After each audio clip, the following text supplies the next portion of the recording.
yeah, every scene starts with the cafe was empty.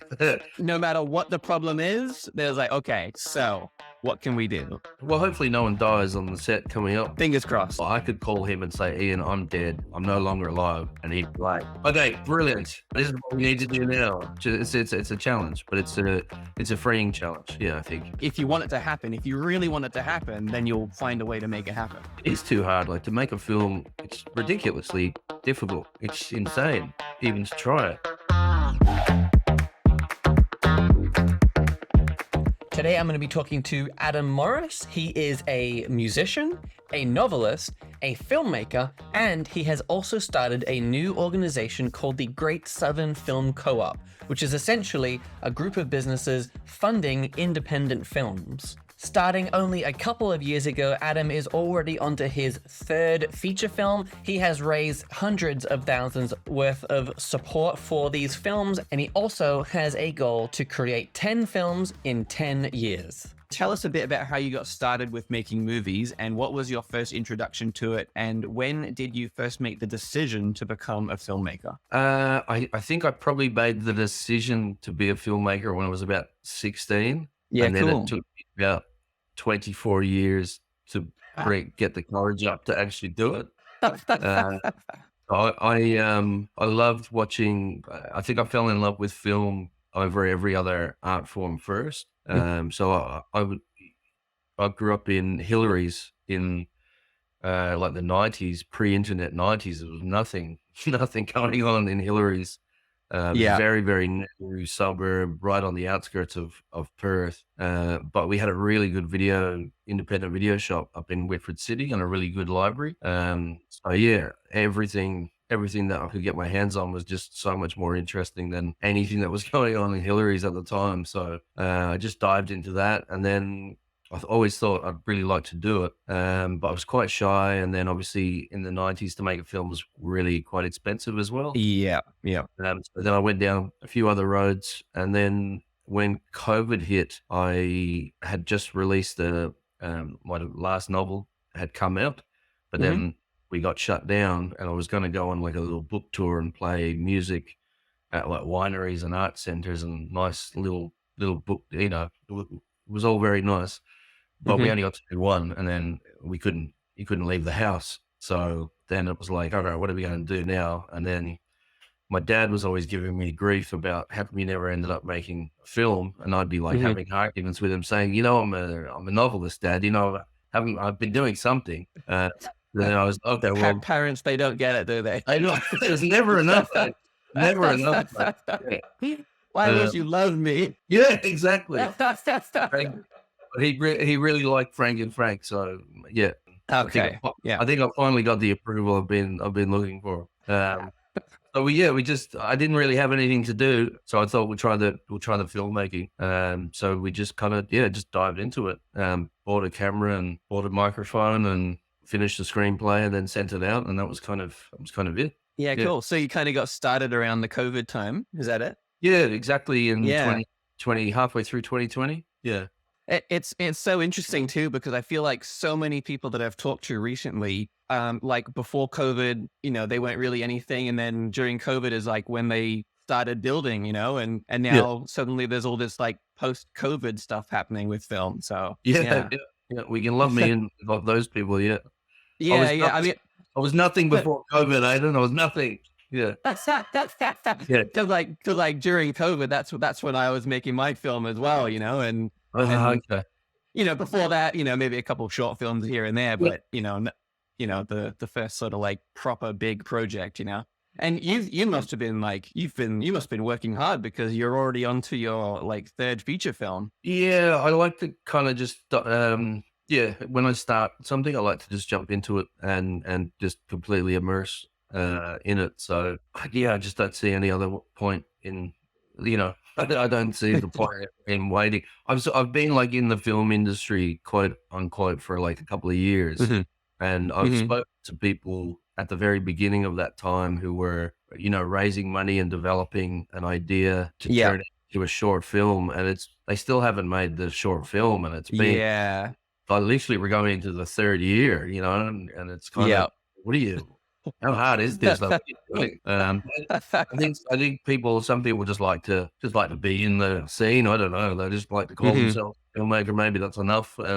And there's Yeah. nothing wrong with that. Like, geez, that'd be easier. Yeah, I envy that. I envy those people in that sense. Yeah. What was there like a period of time, you just didn't really think of it as like a career option, or you didn't really think of it as something to chase, or that it was possible or something? Yeah, no, I was writing. I've been working as like a musician and a songwriter for nearly Hmm. 20 years, and I've been working as a novelist for probably nearly 12 years. So Hmm. like I was busy. I had stuff Yeah. Yeah. Okay. Cool. going on, yeah, and that was a satisfying play. And so I wasn't like working in a factory, staring out the window, dreaming, oh, one day, I've Yeah. got my feet wet, I think already. So, and Yeah. Cool.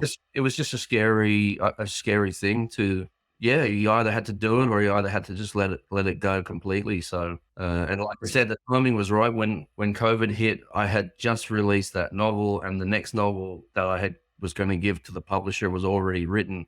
So I was kind of like I was a book ahead of myself anyway. With COVID, you couldn't play any music, and I didn't know how long it was going to last. So it was Hmm. more, yeah, just everything kind of worked out at the same time. So if I had been into ballet, probably would have been you'd be talking. Well, I wouldn't be talking to you, but I'd be talking to someone else, late career ballerina or dancer. I don't know. Yeah. Yeah, yeah. Yeah, cool, cool, cool. So as you're also an author, when it comes to the writing of these stories, do you prefer novels or screenplays, and why?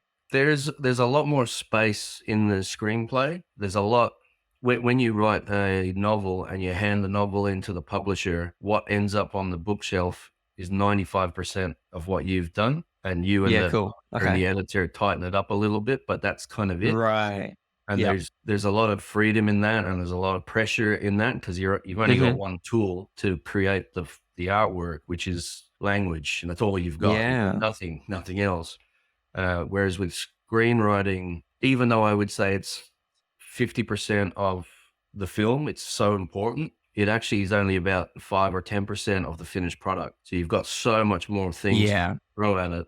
So there's less Hmm. pressure writing a screenplay than there is writing a novel. Hmm.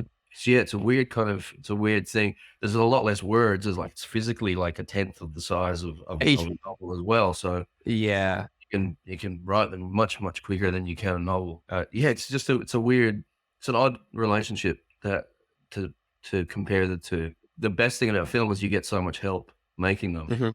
Hmm. But yeah, then again, there's that paradox that if the script is no good, no one can help. No one can help you turn it into anything. So it's yeah. Yeah, I'm still trying to work it out. There's still a lot of mystery for me with film, so I don't really know anything of what we're doing or how things work. Oh, They just kind of end up working. Well, so far, we've only y- done two, but yeah, yeah. yeah. Don't want to get ahead of myself, man. Yeah, Yeah, it's quite interesting with like screenplays, because I mean, so much work goes into the screenplay, but then in terms of how much is still to go, it's almost still a blank slate, you know? yeah, Like yeah. it's almost a blank canvas, and you still have to build so much on top of that. Yeah, no, it really Yeah. is. If it's good enough, if the screenplay is good enough, all the other pieces kind of fall in line and make sense. If the Yeah. screenplay is inadequate, all that other stuff is very painful, and everyone's trying to, why is this not working? Hmm. The yellow hat on. Oh no, the costume guy. No, it needs to be a red hat or it needs to be a blue hat. Whereas if the screenplay is good enough, it doesn't really matter what kind of hat the guy's got on. It's just gonna be okay. Yeah. So yeah, Yeah. yeah, it's interesting. It's very interesting. You've been writing novels for a long time, and then was it like later on that you got into screenplays, or have you always kind of been playing with that as well? Oh, I think I wrote about 4 screenplays when I was, going through my last year of high school. Yeah, so that was my very first. I wrote a lot, but it's very different playing around and exploring it as opposed to sitting down and writing something that you're going to either spend your money on Mm. turning to a film or Yep. spending other people's money, which is Yep. even more frightening. Yeah, that's a whole other ballgame. Yeah. Yeah, yeah, because like as you're writing the thing, you're like you're thinking of like, but like, can we actually get that kind of car, or can we get that location, and Yeah. how much, like maybe there's too many people in this scene. I need to rewrite it and reduce the Sure. people or something like that. Yeah. Yeah, every scene starts with the cafe was empty. Yeah, There are no yeah, extras in this yeah, scene at all. Yeah. yeah, Yeah, it's exactly. just Yeah, before closing time and everyone's gone. yeah. I feel like whenever I'm writing something, my first initial thought, is like a police station or something. It's like there's bustle everywhere, people are working and stuff like that. It's like, wait a No. minute, no, Yeah. it's nighttime, it's quiet. Yeah, Yeah. there's no. You can't afford the bustle at all. Yeah. Yeah. Yeah. Yeah, yeah. Maybe there would be people that, they would try out novel writing and that style. And then I've heard a lot of people say that screenwriting is quite difficult for them because it's so like formatted and structured and that kind of thing. And I guess some people also have that kind of, they get used to writing narratives like novels and whatnot, and then they have to kind of adjust because in screenplays you can't really write what everybody is thinking. You can't write exactly how they're feeling. You have to somehow interpret that into seeing and hearing what's happening on screen. Yeah, but I think that's quite freeing because you don't have to worry about that. Yeah. Well, I mean, you can, I suppose you can use like voiceovers and things like that, but yeah, it's nice to just play in a different form and get used to Mhm. the rules and limitations of that particular form. Yeah. And just discard all that other stuff that you don't need until you go back Yeah. to that form, and then Yeah. Like instead of just going through someone's thoughts or them thinking they're sad or something, you think, okay, but like how could we show that they're sad? yeah, and you can often do that a lot more economically than you can Hmm. with words. You can just do that with an image. So it's a challenge, but it's a freeing Hmm. challenge. Yeah, I think. You're getting ready to make your third feature film, which is really cool. And, like, congratulations on, getting through two whole feature films already. That's pretty cool. Can you tell us some of the key lessons that you've learned from your first two films that you will be using towards Frederickstown? On a technical side, I probably Hmm. have started to think about pacing more Hmm. than I ever had after watching Frank and Frank. Hmm. And I don't think I'd ever even considered that before. Um, yeah, it's to think about the rhythm of a film across a whole film. Hmm. I heard Alexander Payne talk about it as the metronome of the film. So Yeah. that's probably something that I'm gonna be paying attention to quite a bit more. And Frederickstown's quite it's a lot faster, upbeat film anyway, so, Hmm. Hmm. but just trying to keep that cadence, trying to think about, okay, the editing and the music and the scene choices and the speed of the scenes in the first 10 minutes kind of has to have a Yeah. relationship with all the rest of the film, and I hadn't thought about Yeah. that before. Hmm. I was always like, "Okay, we'll just concentrate on this scene that we're doing, and then we'll stick it together Hmm. with these other ones, and then, oh, it's all worked." But you can only push your luck so much, you know what I mean? So, the other big one is, something really, really simple, but, establishing shots. That's Okay. something Yeah. Yes. that we didn't Hmm. pay as much attention to as we should have in Frank and Hmm. Frank. So, that's been really helpful, and I think that's really important for people who are like, if you are trying to become whatever it is, it's really important to kind of get in the game and play in that space, because you learn things that you don't even know what you need to learn until you've made a couple of things, until you've recorded a couple of Hmm. albums or wrote a couple of books, whatever it is, put on a few ballets, whatever your art form is. Um, and then the on the positive end is just the confidence. Like, I have Hmm. when we made Edward and Isabella, which was the first one, like, we really had no idea whether we were gonna be able to pull it off at all. And it was only halfway through the editing, like nearly a year into the process, and it was like, "Oh, I think we're actually gonna pull this off. Like, I think we can, this is starting to look like a film." And, like, I'm not joking, like, you just have no idea. Yeah, Um, it's really funny that way. Like, I absolutely agree because yeah, whenever I'm doing a film, we'll get to like the editing stage, and because for such a long time you're just looking at raw footage basically, and you're yeah. like, is this going to look like anything? I don't know what it's going to look like, and then for me at least, it's only really when those final details are in there, like the sound effects or whatever it might be, that are like, okay, it works. This is a real film. I can watch it. Yeah. This is a real film. Yeah, yeah. It's starting to look like an actual Yeah. film. Yeah. It may not be good, Yeah, but it's yeah, a that's it. film. Yeah, yeah, yeah. Uh, Yeah, and that's it. then and then the same with Frank and Frank. We had the first film we made. We did a lot of medium shots. We didn't do like shot Mhm. reverse shot conversation. So something like as simple as Yeah. that. And when you're going into the Mhm. second movie, and it's like, oh man, we're really upping the technical requirements here. Like, are we gonna fall on our faces? And then no, it was okay. Well, we pulled it off. So going Mhm. into Frederickstown, there's just a confidence that yeah, we can do this. We can still definitely Yeah. stuff it up and make an absolute turkey, but we can also make a really good one. I think yeah. So your confidence kind of grows as you go along, um, Yeah. Yeah. which is a nice feeling. But I mean, you're still at the mercy of the actors when they turn up. So that's you have to worry about that, but that's out of your control. Well, so you just let that go and you just deal with Yeah. you deal. Luckily, like every single time we've had the actors have turned up so well prepared. So fingers crossed they do the same. They do the same thing. Yeah, yeah. Yeah, I think one of the main skills that you learn as a filmmaker is like being able to adapt and use creative problem solving. You know, because like you don't know what's going to happen, and anything can happen. And I guess like when what for you know for me at least when I was new to film, you know, whenever something would go wrong, I'd be like, oh gosh, it's like it's ruined. What are we gonna do? We're gonna have to like cancel the whole thing, Oh, and right. then you just sort of then you just then I just sort of take a moment and I just think for a bit. It's like, okay, wait a minute. What else can we do? You know, Yeah, like what can we do so we're still using this day? You know, like we've got all these people, they're already driving to this place or whatever. it's good not to panic. It's good not to panic. That's really important. And then just going into it knowing that the conditions are never perfect. And not Yeah. just for you, but for anyone who's ever made a film, the conditions are never ever perfect. So Mhm.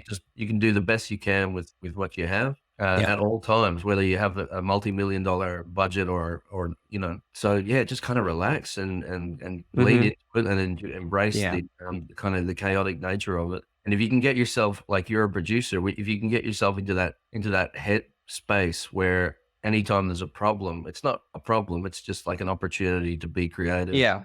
and we'll figure Hmm. it out, and we'll figure something out. There's a great scene in that movie, Wag the Dog, with, Dustin Hoffman and Robert De Niro, where he's a producer, and Hmm. the guy that they picked up, Woody Harrelson, to bring back to the White House, he ends up getting killed, and he's dead. So like their star is now dead, and Dustin Hoffman's like, "This is not a problem. No, this is fine.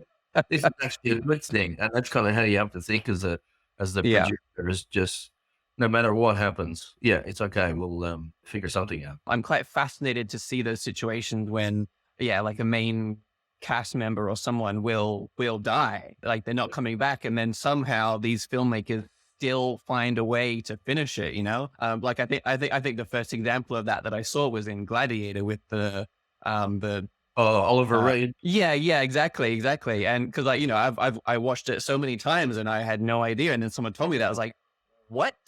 yeah, He's okay. he's like not even actually in that scene. That's crazy. And then of course the other one that pops to mind is like the Paul Walker with Fast and Furious, and you know sort of using those horror movie techniques to get around the fact that he wasn't actually there too.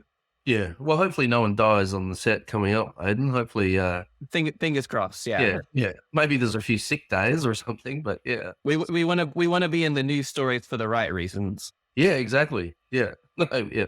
You've had a lot of sold out screenings for your previous films, from what I can hear.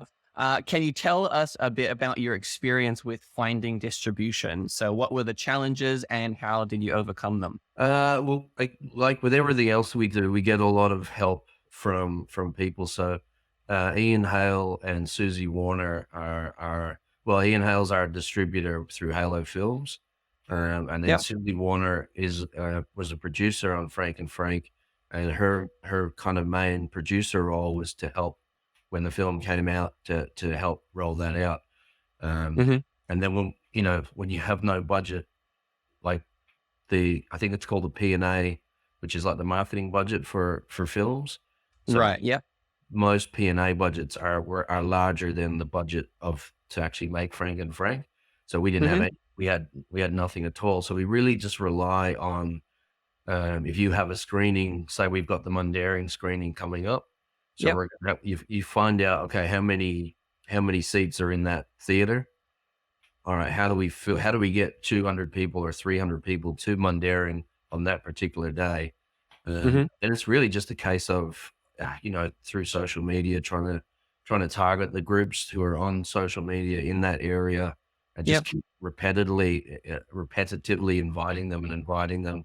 And then, sometimes you get a win and you do sell it out, and then sometimes you don't. So Yep. it's just hard work, and it's just constant trying to generate interest. If the film's obviously, if it's good, that helps. That Yeah. helps a lot, Yeah.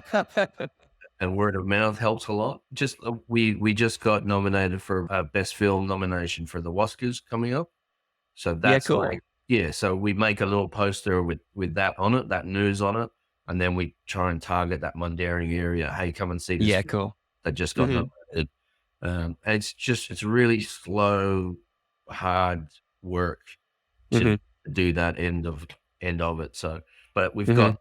we've got great help. Susie Warner is incredible. The amount of value she can get out of no money is really quite impressive. Yeah.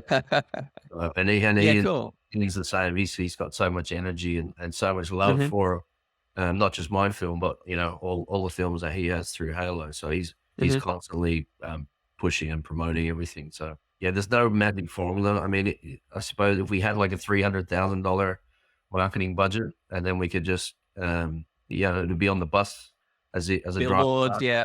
all that kind of Yeah. stuff. But that's okay. Yeah, well, I mean, we've done really well. It's Hmm. gone nearly every state in Australia at the moment. So Yeah. yeah, you can't. There's no complaints. Can you walk us through the process you went through of establishing these particular relationships that have helped you with your distribution? So with Ian Hale and with Susie Warner and anyone else that might have been, integral to that. Yeah, well, I mean, Ian has all the relationships with the cinemas around Australia. Ian's been working in Australian film for over 30 years, so um, he's worked with Paramount, he's worked with Pixar, and if you have a conversation with Ian and mention a film, he'll tell you, "Oh, I worked on that in 88." Like, "Oh, I met Bill Murray when he did that film." "Yeah, yeah, we did." He's worked on everything. So he's got, Hmm. yeah, he's the network for all those cinemas. So, Yeah. yeah, I can't take credit for that. And Susie saw my first film at the WA Made Film Festival that Matty Eels, Yep. and his partner runs. Sorry, Matty, I can't remember your partner's Yeah. name. Cool. So she liked Edward and Isabella, and then, yeah, she came on board and, uh, became a producer for Frank and Frank. So, um, That's yeah, cool. just I'm always up to help people, but I'm even more, I'm eager to accept any help as well. So, if anybody wants Yeah. to help me, I'm like, "Yeah, come over here. Yeah, we'll go." Yeah, and then you hold on to them. Yeah. You never let them go. Yeah, that's the key. And was it sort of similar for Ian Hale as well? Like you saw your first film or something like that, and that's how you guys got in touch? Yeah. I mean, I think you're supposed to secure your distribution and then make your film. I think that's what you're supposed to do. So we didn't do that. We made the film and then Yeah. tried to secure a distributor. So Ian had just Hmm. kind of started Halo Films a year or Yeah. two before, with an Hmm. express interest to help emerging up and coming first time filmmakers. So Yeah. yeah, just got really lucky in that sense. And Yeah. then Nice timing and whatnot. yeah, just timing. And then Ian Ian's so energetic and passionate about film that as we were releasing Edward and Isabella, I said, "Hey, I think I'm going to make another film this year." And Ian was like, "Yep, yeah, that's a really good idea. I'll do that." So, and then he helped cast. It was through him that we got Trevor Jameson and Miles Pollard. Hmm. And while we were editing Frank and Frank, I said to Ian, "Ian, I think I'm going to write another film and shoot one next year as well." And then he was like, okay, let's, yeah, sure, let's do that. Okay, that's great. Yeah. Yeah.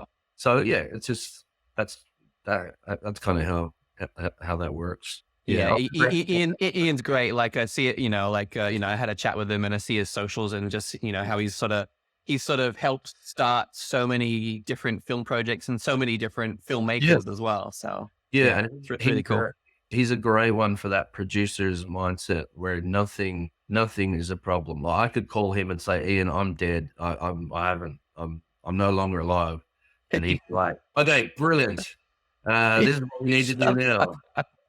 So he's it's just it's Yeah. happening when you're dealing with Ian. Yeah, we'll work it out. We'll get there. I Yeah. just I love that example because I feel like that like, yeah, because like I was saying before, it's like that's exactly the kind of thing that a lot of film producers would that's the way they would think. Yeah. Of course Yeah, it is. Yeah, yeah. like no matter what the problem is, there's like, okay, so what Yeah, can we do? exactly. Yeah. Yeah, It's great to be it's great to play with people like that. I really yeah, like that. I hmm I have a lot of respect for people that are, because it's easy to think, oh, it's too hard. And hmm it is too hard. Like to make a film, it's ridiculously difficult. It's not. hmm It's insane even to try it. You yeah, know what I mean? It shouldn't work. So it's yeah. I just really like being around people that are like, yeah, why not? Let's do this. yeah. Yeah, yeah, absolutely. Yeah, because like I would say that out of everything that I've ever done, like filmmaking is absolutely the hardest thing because there's just so much involved. But Hmm. then that being said, it's also my favorite thing, and I couldn't see myself doing anything else. So Yeah. Right. Yeah. Okay. Cool. yeah, yeah. Okay, so now we'll go into a bit more of the nitty gritty details of more so for Frank and Frank, Yeah. your previous feature. So how big was the budget for Frank and Frank? And can you tell us a bit about how you acquired the funds? So, was it through personal savings? Was it crowdfunding or sponsors or something else? Yeah. We made the whole thing for $70,000, Yeah. and we raised that money mostly from I live in Albany, down in on the south coast of Western Australia. For anyone that's not familiar with WA, so we're hmm about 400 and something kilometers south of Perth, hmm and the town. I think we're on about 40,000 people down here. Yep. So we released Edward and Isabella the year before. It played down here as part of Cinefest Oz. They played hmm it at the local cinema, and the whole town came out to support it. And then when we went to do Frank and Frank, um, we got Miles Pollard, an opportunity to get Miles Pollard and Trevor Jameson, hmm uh, and we made our first film for $15,000. And in Yeah. my head, Cool. we were going to make the second film for $15,000 as well. Yeah. Yeah. Um, when you get Miles and Trevor, that's not quite possible. So we had to, yeah, very quickly come up with, a little bit more. So hmm I just started to, email people and ring people in town that I'd worked with hmm over the years. I think I've been here for about 7 or 8 years, and within about 3 or 4 weeks, we raised the majority of that of 70,000, and then we were able to That's fantastic. greenlight the movie. So we've grouped everyone in. It's called the Great Southern Feature Film Co-op, and this Yeah. year Cool. it's grown and grown and grown. So now we've added investors, but we've also got sponsors as hmm as part of that co-op. So that's going to be our funding model going forward. As Yeah. long as we can keep the budgets, modest. hmm So the 70,000 for Frank and Frank, probably about a third, maybe just a little bit more than a third went to the cast, and Yep. then a third went to the crew, and then a third went to the post-production Mm. side of things. hmm And we probably did about, I'd say, I mean, it's hard to quantify. We probably did about $200,000 worth of work for hmm free in kind. Yeah. Uh, Yep. so technically, Frank and Frank's probably a $300,000 independent film. Yeah. Um, Cool. yeah, but we spent 70,000 cash on hmm it. Yeah. Yeah, so Pretty cool that you're setting up those sort of initiative, those sort of like sustainable funding initiatives and that kind of Yeah, thing, so you can kind of keep it going into the future. That's nice. yeah, that's that. Our plan is to make 10 movies in 10 years. So Cool. that we're third year or third film. So we're on track to do it. And everything's grown like really, really naturally. Yep. We didn't Hmm. know we were going to have a thing called the feature film co-op that was generating, 70 grand to 100 grand a year. Like we had no idea when we were making the first movie. So, Hmm. um, yeah, it's been really nice. And it just means you have to be, you have to be surrounded by generous people who are going to take big discounts on what they're doing. Yeah. Uh, and then also, you just make sure when you are in a position to be able to repay that in a year or Hmm. 2 or 3 later, that you make sure you do that as well. Hmm. Um, so hopefully we'll be in that position. And hopefully the director and the writer will get paid, Yeah. next year as well. Yeah. Yeah. So, yeah. Do you have an idea of what those other, the rest of the 10 films are? Do you have maybe one big idea that you're working toward or anything like that? Yeah, we've got a slate of about, I think, maybe 8 or 9 Yeah, films cool. there, including Hmm. Frank and Frederickstown. Yep. So if nothing changes, we'll just chip away at those films. Yeah. Uh, Yep. there's 2 films in there that we're gonna need a couple of $1 million to make. So Yep. we'll just have to see if we can get there. Hmm. Uh, there's a film we're hoping to make in 2025, called Kinjarling, Place of Rain, which is the original Noongar language name for Albany. Okay. So we're going to hopefully make a film in 2025 set 10,000 years in the past That's using cool. all Indigenous cast and all Hmm. Indigenous behind the camera. Yep. Uh, but that's just going to be a lot larger than what we've done in the past. So I wouldn't feel comfortable asking that many people to work for nothing or next to Yeah. nothing. Yep. But yeah, look, I'm kind of confident that we'll get there. So Yep. hopefully someone will pull this interview up in 2026 and go, oh, yeah, That, they were onto it. Yeah. that's it. That's it. Yeah. Or my dad will pull it up in 2026 and go, what happened to this movie, Adam? You said you were going to make, what's going on? So Yeah. Yeah. People will start holding you accountable. yeah, When, exactly. when is this going to happen? Yeah. So Which hopefully, is, yeah, I mean, and just a little side note. I think that's also a good thing for a lot of filmmakers to find some way of like being accountable, and then it prevents us from doing that thing where we just never really finish a film. oh yeah, no, exactly. Yeah. Hmm. And that's the same. I mean, you get that you get writing. That happens in writing. That happens in Yeah. music. Certainly happens in music, where get guys like I know guys who have been rehearsing for over 10 years and have never played a gig. Have Oh never gosh. ever played a gig. Yeah, Yeah. no, but Hmm. they get together. They get together once a week. And 10 years has passed. They grow up. They have children. You know what I mean? Like they go up to the rehearsal room. They're still wearing the same clothes, but they've now got kids in tow and all that kind of stuff. They've got kids and they're still singing a song about like being in like high school or something. Yeah. I've got friends I went to high school with who are still playing the same music that they were playing, the same style of music, which was grunge music. They're still playing. I'd much rather make a film than hang out with people and talk about making a film. So, Yeah. and it's Hmm. possible. Like, there's no reason why you can't. Like, when we say we're going to make a film, every year for 10 years, people kind of lose their mind. It's like, but a year is such a long time to write a film and cast a film. It only takes 3 or 4 weeks to shoot a film, and then you've got Hmm. months to edit it and put it together. Yeah. So I can understand if it's logistically, like if you're making Mad Max 7, okay, Yeah. maybe take a couple of years to put it together.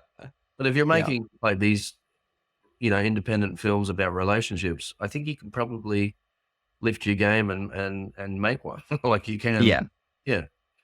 But Mhm. who knows, though? Yeah.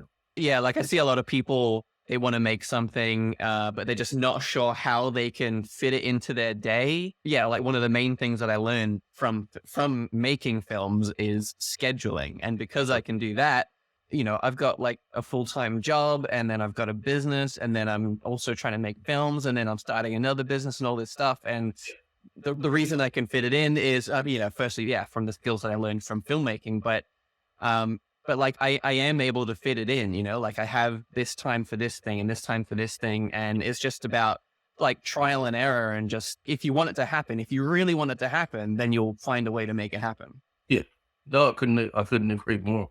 Yeah. And it's like the same thing if you're running a budget for your house and you don't pay attention. Yeah. Oh, where did all this, why have we got no money? What's going on? It's like, oh, you just spent it without thinking. Yeah, and like how are you spending your time? Well, you're just spending your time without thinking about it. And yeah, it just disappears. Time exactly. and money disappears, I think. So if I have like a particularly busy week or something, like I still want to get some of my script writing done, but of course that can't be a priority because you need to make money and everything. But what I'll do is like during my half an hour lunch break at work, the first 15 minutes of that will be to actually eat my food. And then the second 15 minutes will be to write as much as I possibly can in that time. Yeah. Like if you do 15 minutes a day only on your work days, that's over an hour, right? That's 65. Yeah, pretty much. Romances are right. Yeah, exactly. So like during each of those 15 minutes, I'm able to get out like 2 or 3 pages or something. Well, depend on what the scene is, but sometimes I can get out 2 or 3 pages or so. So over a week, if you squeeze in that tiny bit, you've actually done a decent amount, Yeah, there's 10 or 15 pages there. Yeah. Which is 1/6 of a screenplay in 1 week on your lunch break. Yeah. Exactly. That's exactly it. So so whenever there are people that are, saying, struggling with not having enough time and that kind of thing, it's just like, well, I'm pretty sure there's some time somewhere.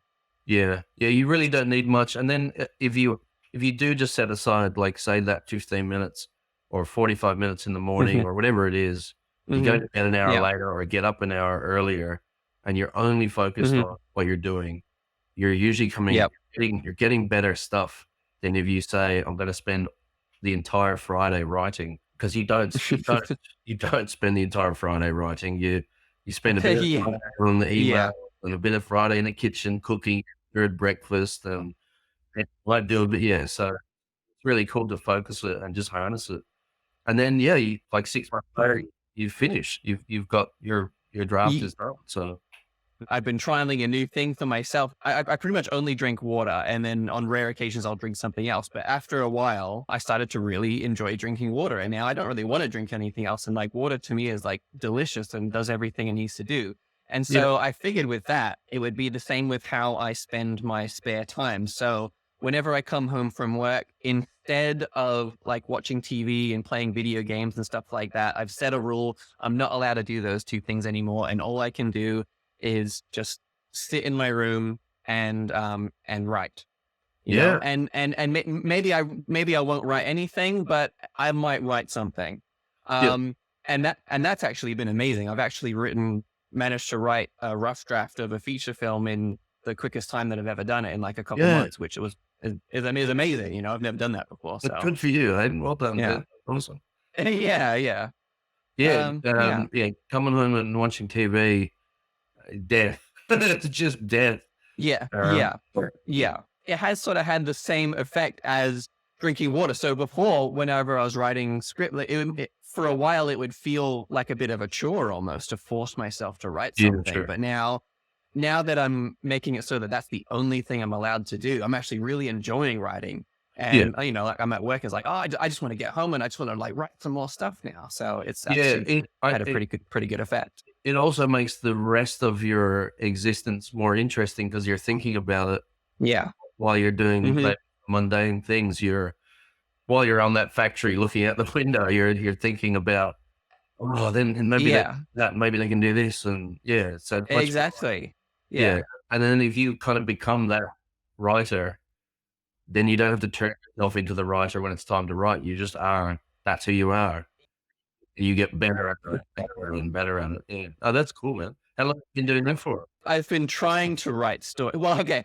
I did start from beginning to end in like a couple months. But to be fair, I had also had the idea for that film somewhere between 12 and 14 years ago.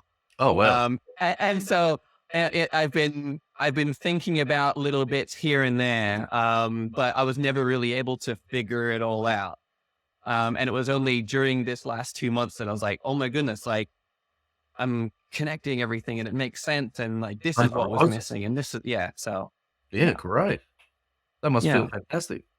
Oh, it's so much more satisfying than just TV and games and whatever else I would be doing with that time. And now that I've done that, like I want to keep it going, and I'm pretty sure I should be able to do another one before the end of the year, which is also very exciting. And then that one, that one will probably actually be the next film that we actually make. So that one's The also next one that exciting. you're going to write before the end of the year. Are you allowed to say what it's about? I'm totally fine with sharing, because, I think it's good to like, put ideas out there and that kind of thing. So, so it's, called is not finished, an action comedy. The main references that I'm kind of using is, a combination between Starsky and Hutch, Mystery Men, and then sprinkle in a tiny bit of Italian Spider-Man. The title of the film is Two Crime-Fighting Friends, and it's essentially about these two guys who, on the weekend, the main thing they do is fight local crime. Yeah, cool, Aidan. Well done, man. I'm excited to see what happens with these characters.